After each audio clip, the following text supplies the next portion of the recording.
Praise the lord. హల్లెలూయా.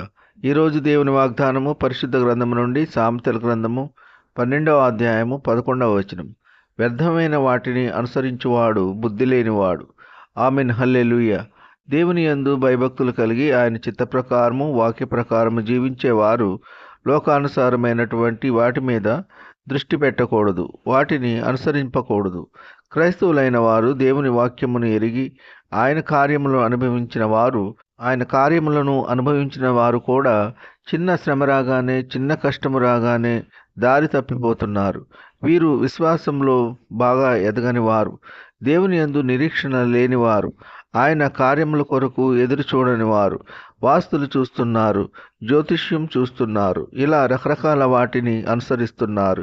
ఇవి బైబిల్లోని వాక్య ప్రకారము ఇటువంటి వాటిని క్రైస్తవుడు ఆచరించకూడదు.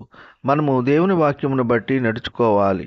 ఆయన వాక్యము ద్వారా తెలియజేసిన సంగతులను అనుసరించాలి. వ్యర్థమైన వాటిని అనుసరిస్తున్నాము అనగా బుద్ధి లేని వారముగా ఎంచబడతాము.